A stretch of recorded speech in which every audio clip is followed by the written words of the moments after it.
سر بہت بہت شکریہ. افغانستان ہاٹ ایشو ہے آج کا، اور اسی پہ چاہیں گے اسی سے بات کا آپ سے آغاز کریں.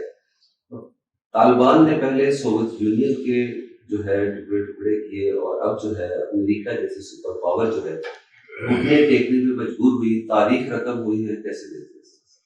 بسم اللہ الرحمن الرحیم. افغانستان ہمارا ہمسایہ ملک ہے. اسلام اور کلمے کی بنیاد پر ہمارا ان کے ساتھ بہت ہی اہم ترین رشتہ ہے، جو لازوال بھی ہے اور نہ ٹوٹنے والا ہے. پھر افغان عوام نے ہمیشہ بیرونی جارے کی مزاحمت کی، اپنے اسلامی عقیدے کی، اپنی آزادی کی اور اپنے ملک کی ان چیز کی حفاظت کے لیے لازوال قربانیاں دی. برطانیہ نے بھی کوشش کی کہ وہ قابض ہو، ناکام رہا. USSR میں ٹکڑے ٹکڑے ہو گیا. اب امریکہ اور نیٹو فورسز کا خیال تھا کہ وہ سب مل کے افغان عوام کو یرغمال بنا لیں گے، قابو کر لیں گے اور اپنی مرضی مسلط کر دیں گے. لیکن افغان عوام نے انہیں ناکام بنا دیا. پہلے مجاہدین لیڈ کر رہے تھے، اب طالبان لیڈ کر رہے ہیں. بنیادی چیز تو افغان عوام کا جذبہ ہے. اب اصل میں تو یہ ہے کہ امریکہ جو یونیپولر تھا اور یک محوری طاقت بنا تھا، اسے شکست ہو گئی.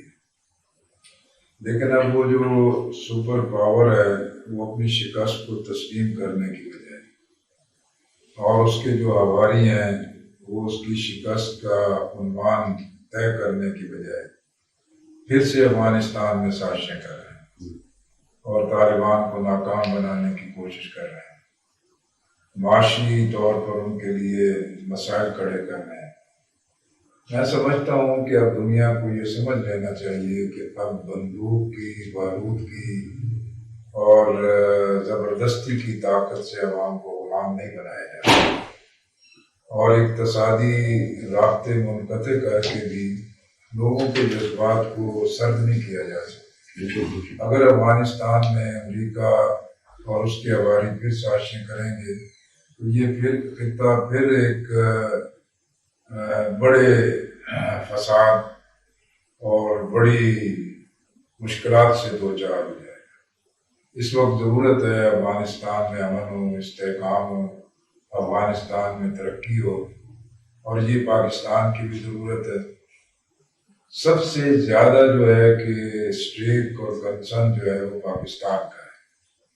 پاکستان کی حکومت کو تذبذب میں پڑے بغیر یا امریکہ اور یورپ کا انتظار کیے بغیر قدم آگے بڑھائیں اور افغان عوام کی اس فتح کو تسلیم کریں، اور افغانستان کے اندر بیٹھے جو پالیسی ساز ہیں وہ اسلام سے خوف زدہ نہ ہوں اور اسلام سے دوری کی بنیاد پہ افغانستان کے عوام کو اپنا دشمن نہ بنائیں. اس لیے جماعت اسلامی کا موقف یہی ہے کہ پاکستان اپنی آزاد حکمت عملی بنائے اور افغانستان کے اندر عوام کی اس فتح کو تسلیم کرے، اور افغانستان کی پشت پہ پاکستان بھی موجود ہو اور ارد گرد کی قوتیں بھی موجود ہوں، تو پھر یہ ساری سازشیں دم توڑ دیں گے. بالکل ٹھیک. اچھا سر، جس طرح آپ نے یہ فرمایا، وزیر اعظم پاکستان کا بھی شاید یہی پالیسی ہے ان کی جو بظاہر نظر آ رہی ہے. تو ٹی وی کو انہوں نے گزشتہ روز انٹرویو دیا تو انہوں نے بھی یہ کہا کہ امریکہ کو اب اس کو طالبان کو تسلیم کر لینا چاہیے، ان کی حکومت کو تسلیم کر لینا چاہیے. وہ کہ ہم جس طرح آپ کہہ رہے ہیں کہ پاکستان نے اتنا کھل کے ابھی تک ان کو نہ سامنے آئے ہیں نہ ہی تسلیم کیا ہے. ہماری جو صورتحال ہے، کیا ہم کہہ سکتے ہیں کہ امریکہ جیسی بڑی طاقتیں ہماری ان باتوں سے، ہمارے ان مشوروں کی ان کو ضرورت ہے یا وہ مروب ہوگی ہم سے؟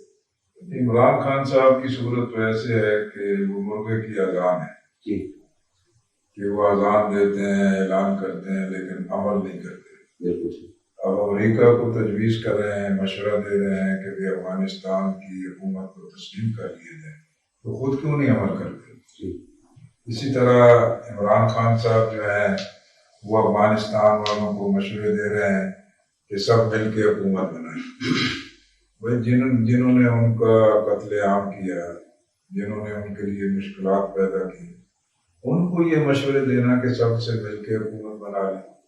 اگر سب سے مل کر حکومت بنانا افغانستان میں ضروری ہے تو پھر پاکستان میں بھی تو یہی فارمولہ چلنا چاہیے. اس لیے میں سمجھتا ہوں کہ عمران خان صاحب نے بار بار جو خارجہ محاذ پر، سیاسی محاذ پر، اقتصادی محاذ پر جو سٹانس اور جو موقف اختیار کیا ہے وہ ناکام رہا ہے اور وہ بے نتیجہ رہا ہے. نہ ملک کے لیے نہ عوام کے لیے اس کا کوئی فائدہ ہے. اس کی وجہ یہ ہے کہ پاکستان کی اس وقت سیاسی اور پارلیمانی محاذ پر بھی، اقتصادی بحرانوں سے نمٹنے کے لیے بھی، دہشت گردی کا جو اژدہا پھر سر اٹھا رہا ہے اس سے نمٹنے کے لیے، اور جو ہماری قومی سلامتی کے لیے ایک حقیقی چیلنجز درپیش ہیں، اس کے لیے ہماری کوئی واضح حکمت عملی، کوئی واضح خارجہ پالیسی اور کوئی متفقہ قومی حکمت عملی نہیں ہے. آج کی ضرورت یہی ہے کہ قومی ترجیحات کا تعین ہونا چاہیے. حکومت بھی، ریاست بھی، جمہوری اور سول سوسائٹی کی قوتیں بھی یہ ایک محاذ پر اکٹھی ہیں. اب یہ کام کرنے کی بجائے عمران خان صاحب جو ہیں کہ روزانہ کی بنیاد پر ایسی تقریر کرتے ہیں کہ معاشرے میں ایک نیا فساد کھڑا ہو جاتا ہے. کبھی الیکشن کمیشن پہ وار کرتے ہیں، کبھی میڈیا پہ وار کرتے ہیں، کبھی اپنے مخالفین کی پگڑی اچھالتے ہیں. تو عمران خان صاحب کا یہ جو اسلوب حکمرانی ہے یہ خود ان کے لیے بڑی ناکامیوں کا باعث بن رہا ہے. وہ تو کہتے ہیں کہ مغرب کی جو جمہوریت ہے اس کا مجھے پتا ہے، وہاں کی جمہوریت اصل جمہوریت ہے. پاکستان کی جمہوریت کو یا اپوزیشن جو کرنا چاہتی ہے، جو کہتی ہے، وہ کہتے ہیں لوگوں کو پتہ ہی نہیں ہے عمران خان صاحب کو کرکٹ کے علاوہ کچھ نہیں پتا. نہ وہ مغرب کی جمہوریت کو جانتے ہیں، نہ پاکستان کے حالات کو جانتے ہیں. اسی لیے وہ سیاست کو بھی کرکٹ کا میدان سمجھ کے اسی طرح کی باتیں کرتے رہتے ہیں. اگر ان کے پاس یہ اہلیت ہوتی کہ ملک کی سیاست کو، بیرونی دنیا کی سیاست اور جمہوری قدروں کو اگر کسی صحیح رخ پہ لانا چاہتے تو ان کا کوئی ویژن، کوئی نیا عمل، کوئی حکمت عملی سامنے آتی. مغرب کی جمہوریت کی بیس تو وہاں کی پارلیمنٹ ہوتی ہے اور وہاں کا منتخب ادارہ ہوتا ہے.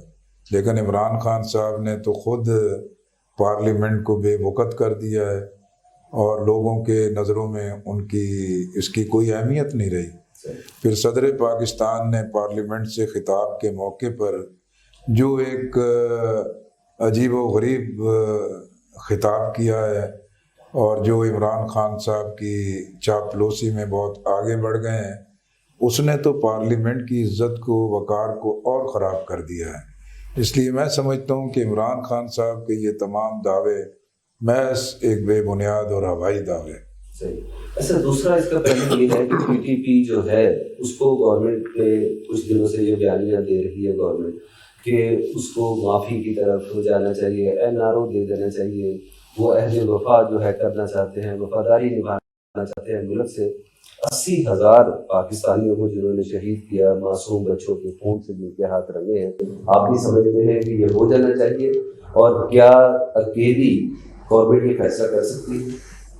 دیکھیں نا جی، کہ جیسے کشمیر کا مسئلہ ہے، کشمیر کے مسئلے پر بھی عمران خان صاحب نے آزاد کشمیر کے انتخابات کے موقع پر ریفرنڈم کی بات کی اور وہ بالکل اقوام متحدہ کی قراردادوں اور پاکستان کی مسلمہ کشمیر پالیسی ہے اس سے ایک ہٹا ہوا موقف ہے. ہمارا موقف یہ ہے کہ قائد اعظم علیہ الرحمہ نے کشمیر کو پاکستان کی شارع قرار دیا. یہ ملک کے کسی حکمران کو یہ اختیار نہیں ہے کہ وہ کشمیر کے مسئلے کو بگاڑے یا اس کے اوپر اپنی مرضی مسلط کرے. کشمیر کے بھی فریق 3 ہیں. کشمیری اصل فریق ہیں، پاکستان ہے اور بھارت ہے. نہ بھارت کو یہ حق ہے، نہ پاکستان کو حق ہے کہ کشمیریوں پہ اپنی مرضی مسلط کریں. اسی لیے یہ جو ٹی ٹی پی کے ساتھ مذاکرات ہیں یا بلوچستان کے اندر ناراض نوجوانوں سے مذاکرات ہیں، حالات کو ٹھیک کرنے کے لیے مذاکرات میں کوئی مذائقہ نہیں ہے، کوئی بری بات نہیں ہے. لیکن جب پارلیمنٹ میں کوئی بات نہ ہو جب کسی پارلیمانی کمیٹی میں کوئی بات نہ ہو یا پارلیمانی قیادت کو اعتماد میں نہ لیا جائے تو ایسی کیفیت میں جو حکومت کے یک طرفہ اقدامات ہیں وہ شکوک و شبہات پیدا کرتے ہیں، جس سے یہ محسوس ہوتا ہے کہ حکومت کسی بھی معاملے میں سنجیدہ نہیں ہے۔ یقینی طور پر ملک کو دہشت گردی سے نجات دلانے کے لیے جو بھی ممکن ہو سکتا ہے وہ کیا جانا چاہیے، لیکن نواز شریف جب وزیر اعظم تھے اس وقت دہشت گردی اپنے ایک عروج پہ تھی، اس وقت بھی انہوں نے اس بات کا اہتمام کیا تھا کہ ملک کی تمام سیاسی لیڈرشپ کو، سیاسی قیادت کو آل پارٹیز کانفرنس کی صورت میں ایک نہیں 3 مرتبہ سب کو مدعو کیا تھا۔ آج بھی عمران خان اپنی ضد، انا، ہٹ درمی اور غرور کو چھوڑیں، ملک کو اہمیت دیں، ملک کو ترجیح دیں، قومی سلامتی کو ترجیح دیں، اور اگر آج سب کے ساتھ مل بیٹھیں گے تو قومی سطح پر ایک متفقہ حکمت عملی بن سکتی ہے۔ پیپلز پارٹی نے سر مطالبہ کیا ہے کہ مشترکہ اجلاس اس کے اوپر بلایا جانا چاہیے۔ جو فواد چودھری صاحب نے کہا کہ امن ہوگا تو معیشت بہتر ہوگی، کہ آپ بھی اسی فارمولے کو آپ کہتے ہیں کہ ٹھیک ہے یہ فارمولہ کہ امن ہوگا تو معیشت بہتر ہوگی، وقت کی ضرورت ہے، کیا مشترکہ اجلاس بلایا جانا چاہیے اس معاملے میں؟ امن تو ضروری ہے، امن کے بغیر تو نہ ملک ترقی کر سکتا ہے نہ قوم ترقی کر سکتی ہے، لیکن کسی اصول اور کسی دلیل کی بنیاد پر چیزیں ہونی چاہیے کہ حکومت کیا کرنا چاہتی ہے۔ تو میں سمجھتا ہوں کہ پارلیمنٹ نے تو اب تک جتنی بحثیں ہیں اس میں ثابت کیا ہے کہ اس میں کوئی پوٹینشل نہیں ہے، اور وہاں وزراء بھی، ممبران بھی ایک دوسرے کی پگڑی اچھالتے ہیں، نہایت حساس ترین ایشوز پہ ملک کے لیے مزید بدنامی کا ذریعہ بنتے ہیں۔ پہلا مرحلہ یہ ہے کہ عمران خان صاحب جو ہے کہ پوری قومی قیادت کو مدعو کریں، ان کے ساتھ بیٹھ کے جو نیشنل ایشوز ہیں اس پہ بات کریں۔ ابھی ماضی قریب میں فوج کے سربراہ نے بھی، ڈائریکٹر جنرل ISI نے بھی ساری سیاسی قیادت کو مدعو کیا، وہاں سب کا ایک ہی موقف تھا کہ یہ کام تو وزیر اعظم کو کرنا چاہیے، نہ کہ حساس اداروں کی یہ ذمہ داری ہے۔ اس لیے عمران خان صاحب کا یہ جو اپنا ایک تکبر اور غرور والا روش اور رویہ ہے، یہ پوری سیاست کو اور پوری قومی حکمت عملی کو ڈیریل کر رہا ہے، جس سے ملک کا نقصان ہو رہا ہے۔ اس لیے اگر کچھ حالات کو ٹھیک کرنا ہے تو عمران خان صاحب کو پہلے اپنا مائنڈ سیٹ بدلنا ہوگا، خود اپنے آپ کو ٹھیک کرنا ہوگا، اور پھر جا کے یہ حالات پہ کوئی اتفاق کی رائے پیدا ہوگا۔ تو سب کو شامل کرتے ہیں سب، ایک ISPR کی طرف سے نغمہ جاری ہوا تھا، ہمیں اپنے دشمن کے بچوں کو پڑھانا، تو آپ بھی سمجھتے ہیں کہ یہ اسی پالیسی کی طرف ہم جا رہے ہیں کہ TTP کو جو ہم چاہتے ہیں نعرہ دے دیا جائے، گورنمنٹ چاہ رہی ہے، تو یہ اسی فارمولے کے تحت؟ بسم اللہ الرحمن الرحیم۔ جہاں تک TTP کو NRO دینے کا معاملہ ہے نا جی، یہ انتہائی حساس معاملہ ہے، اور اس نازک معاملے کو قطعی طور پہ حکمرانوں کو اپنے تئیں بات نہیں کرنی چاہیے، نہ وہ یہ بات کریں کہ ہم یہ کہتے ہیں تو ہم یوں کر دیں گے، ایسا بالکل نہیں ہے۔ قوم اس پر متفق نہیں ہے، ان کو یقیناً جس طرح لیاقت صاحب نے فرمایا ہے کہ اس کو پارلیمنٹ میں لایا جائے یا ایک مشترکہ اجلاس جو ہے پورے ملک کا بلایا جائے، اس پہ ڈیبیٹ ہو، ڈیبیٹ پہ ایک بحث ہو، بحث ہونے کے بعد اس کا کوئی تجزیہ کیا جائے۔ بڑے دکھی لوگ ہیں جن کو TTP نے بڑے دکھ پہنچائے ہیں، بڑا ظلم کیا ہے، بڑے بڑے انہوں نے غلط کام کیا ہے، اس لیے ان کی جو ہے نا زخم، ان پہ بھی کچھ ان کے متعلق بھی سوچنا پڑے گا۔ تو اس لیے میں نہیں سمجھتا کہ یہ جو کام ہے یہ صحیح، اگر اس کے پیچھے کوئی اسٹیبلشمنٹ کا ہاتھ ہے تو بھی غلط ہے، انہیں بھی 100 بار سوچنا چاہیے۔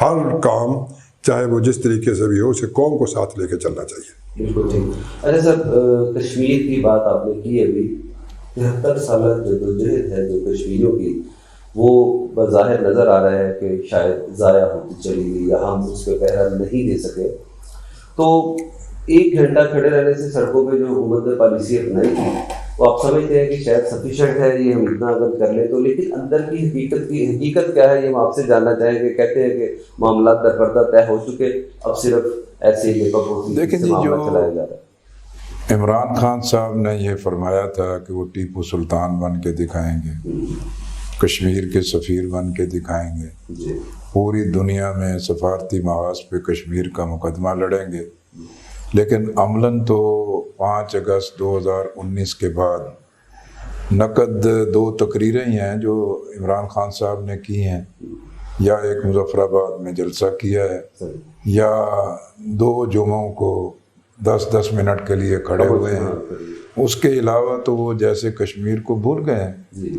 پھر انہوں نے مظفر آباد یا باغ میں جلسے میں جو کشمیر میں اقوام متحدہ کی قراردادوں سے ہٹ کے ریفرنڈم کرانے کی بات کی، وہ تو ایک سرین انحراف ہے۔ تو اس لیے میں سمجھتا ہوں کہ عمران خان صاحب کشمیر کے حوالے سے بھی عملاً قوم کو دھوکہ دے رہے ہیں۔ انہیں ہمت کرنی چاہیے۔ آپ دیکھیں کہ کشمیری تو 5 اگست 2019 کے بعد فاشسٹ مودی کے سامنے نہیں جھکے۔ سید علی گیلانی رحمۃ اللہ علیہ کی وفات نے کشمیری عوام کے اندر ایک نیا جذبہ پیدا کیا۔ سید علی گیلانی نے جو ایک نوجوان نسل ہزاروں لاکھوں کی تعداد میں تیار کی، وہ چوراہوں اور سڑکوں پر موجود ہیں۔ بھارت جو ہے کہ وہ تو سید علی گیلانی کے جسد خاکی سے بھی ڈر رہا تھا، اور ان کے خاندان کو شریعت کے اصولوں کے مطابق تدفین کا موقع بھی نہیں دیا گیا۔ یہ اس بات کی علامت ہے کہ بھارت کشمیر پر قابو نہیں پا سکتا، کشمیریوں کو غلام نہیں بنا سکتا۔ اصل ضرورت یہ ہے کہ اب اسلام آباد سے کسی کمزوری کا پیغام نہیں جانا چاہیے، اور یہ جو تاثر گہرا ہو رہا ہے کہ کہیں حکومت سودے بازی کر چکی ہے، اگر نہیں کی تو یہ بھی حکومت کو اپنے عمل سے ثابت کرنا ہوگا کہ وہ سودے بازی کی طرف نہیں ہے، بلکہ کشمیر کی آزادی سے مخلص ہیں۔ آزادی کی تحریکوں میں ایک بعض اوقات لمبا وقت لگ جاتا ہے، اونچ نیچ کے ماحول بھی پیدا ہوتے ہیں، لیکن کشمیری عوام جو ہیں اسلام، آزادی، حق خود ارادیت اور علاقے پاکستان پر یکسو ہیں۔ اس لیے ہمارا یقین ہے کہ کشمیر کی یہ آزادی کی تحریک نہ سرد ہوگی، نہ قربانیاں رائگاں جائیں گی۔ اچھا، بلین ڈالر کویسچن ہے کہ کشمیر کا مسئلہ ہو، افغانستان کا مسئلہ ہو، تو ہمارا جو بیانیہ ہے وہ پوری عالمی سطح پہ کبھی بھی تسلیم نہیں کیا جاتا۔ قرارداد کے پہ ضرورت پیش آئی ووٹنگ کی تو ہم سے 14 ووٹ اکٹھے نہیں ہوئے، ہم نے دعویٰ کیا کہ 64 ہے ہمارے پاس، لیکن نہیں ہوئے۔ کہیں ہم خود کو تو دھوکہ نہیں دے رہے، ہماری بات کو دنیا کیوں نہیں سنتی سر؟ اگر ہماری سفارتی حکمت عملی مضبوط ہو، ہم اس کو بائی پارٹس نہیں، ایک مسلسل جد و جہد کرتے رہیں، تو ماضی میں بھی پاکستان نے اقوام متحدہ میں سلامتی کونسل میں کشمیر کے مسئلے پر قراردادوں کو تسلیم کروایا۔ افغانستان کے مسئلے پر بھی اقوام متحدہ میں ایشوز کو تسلیم کروایا۔ مسئلہ یہ ہے کہ اس وقت تو اس حکومت کی نہ کوئی خارجہ پالیسی ہے، نہ سفارتی محاذ پر اپنے مقدمے کو لڑنے کے لیے کوئی دم خم ہے۔ وزیر اعظم کوئی بات کر رہے ہیں، وزیر خارجہ کوئی اور بات کر رہے ہیں، وزراء کوئی اور بانسری بجا رہے ہیں، ترجمان بالکل ایک اور بات کر رہے ہوتے ہیں۔ یہ بھان متی کا کنبہ جو جوڑا گیا تھا، اس کی اپنی کوئی کل سیدھی نہیں ہے، اس کا کوئی ایک موقف صحیح سمت میں نہیں ہے۔ اسی لیے میں نے بار بار اس چیز کا کہا ہے کہ بھی یہ وقت ہے کہ نیشنل پرائرٹیز کا تعین ہونا چاہیے، قومی اتفاق کی رائے کی حکمت عملی ہونی چاہیے، اور یہ طے کر لینا چاہیے کہ سفارتی محاذ پہ، خارجہ محاذ پہ، کشمیر، افغانستان، فلسطین پر ہمارا مستقل موقف کیا ہے، اور اقتصادی بحرانوں سے نکلنے کے لیے پوری قومی قیادت اور پوری قوم کے سامنے کیا لائے عمل ہے۔ اگر آپ یہ چیز نہیں اختیار کریں گے تو کوئی ایک پارٹی، تنہا فوج یا کوئی ایک اپوزیشن پارٹی جو ہے وہ ملک کو بحرانوں سے نہیں نکال سکتی۔ ملک کو اس بحران سے نکالنے کے لیے پوری قومی قیادت کو قومی ترجیحات پر ایک موقف اختیار کرنا ہوگا۔ سر ہم 73 سالوں کا یہ معاملہ ہے اور ہم صرف اب 3 سالوں سے جب عمران خان صاحب آئے تو صرف اسے تو مورد اقدام نہیں ٹھہرا سکتے. یہ کنسنسس تو کبھی بھی ڈیولپ نہیں کیا گیا. دیکھیں میں نے کہا کہ بھی ہم ماضی میں خود پارلیمنٹ کا حصہ رہا ہوں, بار بار ایسے قومی ایشوز آئے ہیں کہ جس میں نیشنل لیڈرشپ مل بیٹھی. یعنی بے نظیر بھٹو ایک طویل جلا وطنی کے بعد جب پاکستان آئے, اس وقت ضیاء الحق کا دور تھا, محمد خان جنیجو وزیر اعظم تھے, ایک شدید تلخی تھی, لیکن جب قومی قیادت کو مدعو کیا گیا تو بے نظیر بھٹو اپنے باپ کی پھانسی کی اس سزا کے باوجود بھی اس قومی ترجیح کی بنیاد پر اس اجلاس میں اکٹھی ہوئی تھی. یہی سی پیک کے حوالے سے کوئی 3 APCs میں خود شریک رہا ہوں کہ جس میں پوری قومی قیادت اکٹھی ہوئی تھی. یہی آرمی پبلک اسکول کا ایک بہت بڑا سانحہ ہوا تھا, اس وقت بھی پوری لیڈرشپ اکٹھی ہوئی تھی. تو اس کے بعد بھارت کا یا دہشت گردوں کا جو ہے کہ منصوبہ ناکام بنا دیا گیا تھا. تو میں سمجھتا ہوں کہ ماضی میں بھی یہ جو آرگن ہے, ٹول ہے, اس کو استعمال کیا گیا ہے اور آج بھی یہی کیا جائے گا. تو اس سے ملک کا فائدہ ہوگا, عوام میں اعتماد پیدا ہوگا اور پاکستان کے مستقبل کے لیے بہتریاں پیدا ہوں گی. بالکل ٹھیک. ناظرین آپ ایک وقفہ لیتے ہیں اور وقفے کے بعد ریاست مدینہ کا نعرہ لگانے والوں نے کیا واقعی فلاحی ریاست قائم کی ہے, اور اس کے علاوہ آئندہ جنرل الیکشن میں جماعت اسلامی کی حزب عملی کیا ہوگی, اس پر گفتگو بھی ہمارے ساتھ ہے. Welcome back. سر ریاست مدینہ کے نعرہ لگانے والوں کی بات ہوئی, تو میں یہ پوچھنا چاہوں گا کہ کیا یہ ثمرات جو ہیں فلاحی ریاست کے آپ تک بھی پہنچے؟ بلا سود قرضے حکومت دے رہی ہے, ساز کفالت کا پروگرام ہے, ہنرمند پاکستان ہے, کامیاب کسان ہے, اس طرح کے بہت سے پروگرام گورنمنٹ نے شروع کیے.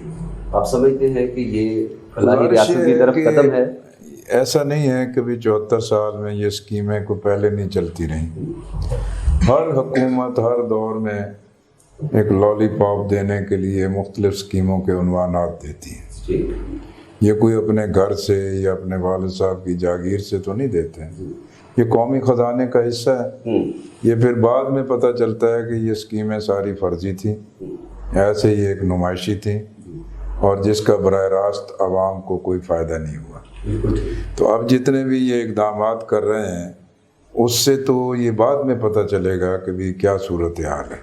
اب ہم دیکھ رہے ہیں کہ بھی کرونا وبا میں جو امدادی سرگرمیوں کے اعلانات کیے گئے, اب پتہ چل رہا ہے کہ اربوں خربوں روپے اس میں بھی قوم کو ٹانکا لگا دیا گیا ہے, ٹیکا لگا دیا گیا ہے.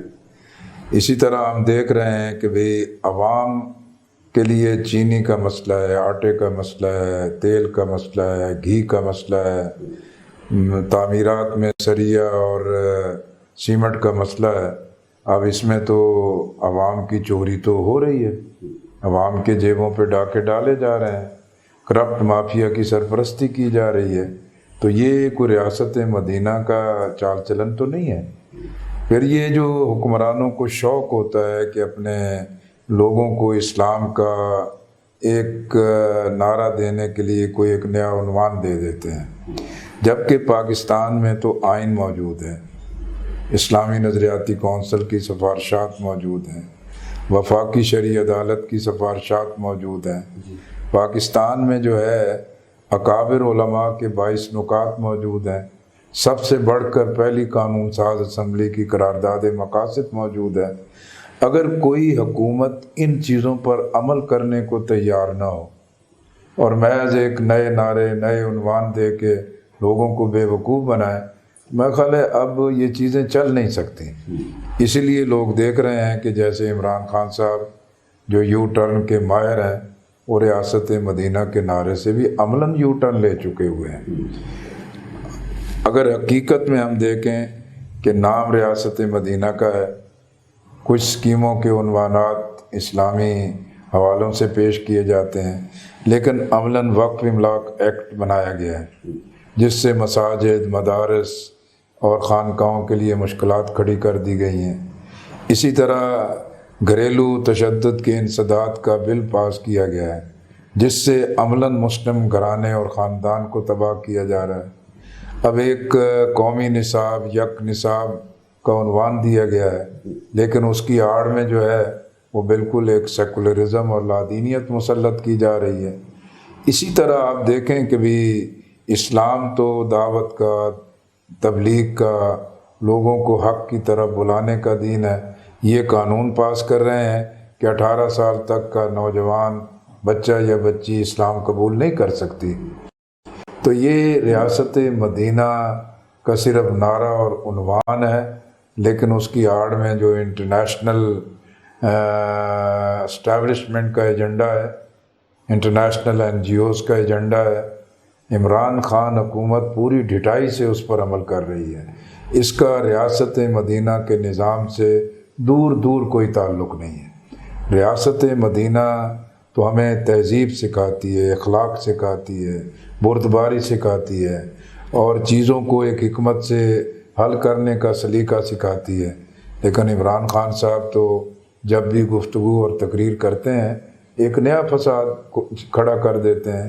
تو میں سمجھتا ہوں کہ ریاست مدینہ کے نظام کا ان کا یہ سارا دعویٰ ایک فرضی اور نمائشی ہے۔ لنگر کھانے ہیں، فلاحی کام ہیں، دیگر جو ہے ان کو سرائے بنا رہے ہیں، تو یہ تو آخر فلاح کے کام تو فلاح تو لوگوں کی یہ کارخانہ چلنا چاہیے، پیداواری لاگت کم ہونی چاہیے، کاروباری سرکل چلنا چاہیے، لوگوں کو روزگار ملنا چاہیے۔ اگر آپ لوگوں کو لنگر خانوں اور ان چیزوں میں ایڈکٹ کریں گے، اور جو عوام کے حقیقی مسائل ہیں، اب پیداواری لاگت آپ بڑھاتے چلے جائیں، روزانہ بجلی کا بل بڑھا دیں، تیل کی قیمتیں بڑھا دیں، باقی یوٹیلیٹی بلز کی قیمتیں بڑھا دیں، پیداواری لاگت اس قدر بڑھ جائے، نہ کاروبار چلے، نہ صنعت کا پہیہ چلے، تو میں سمجھتا ہوں کہ یہ لنگر خانے قومی معیشت کو سہارا نہیں دے سکتے۔ یہ بھی ایک فراڈ ہے جو قوم کے ساتھ کیا جا رہا ہے۔ جو سب صاف چلی، شفاف چلی، تحریک انصاف چلی کا نعرہ لگایا تھا انہوں نے، تو عثمان بزدار صاحب کا آج کا بیان چھپا ہوا ہے کہ ہم نے شفافیت کی بنیاد رکھی ہے ملک میں، کوئی ہوا آپ تک بھی پہنچی؟ جہاں تک تحریک انصاف کی شفافیت کا تعلق ہے، تحریک انصاف کے اندر کوئی اچھائی دور دور تک نظر نہیں آتی۔ پھر یہ تحریک انصاف جن لوگوں پر مبنی تھی یہ جماعت، وہ لوگ بھی نظر نہیں آتے۔ انہوں نے تو کرائے کے لوگ لے کر، را ہینڈ لوگ لے کر یہ حکومت چلا رہے ہیں، اور جتنے کام انہوں نے آج تک کیے ہیں، کسی کام میں بھی عوام کو سہولت نہیں ملی۔ اصل میں حکمرانوں کا کام ہوتا ہے عوام کو سہولت دینا، ان کے لیے آسائشیں پیدا کرنا۔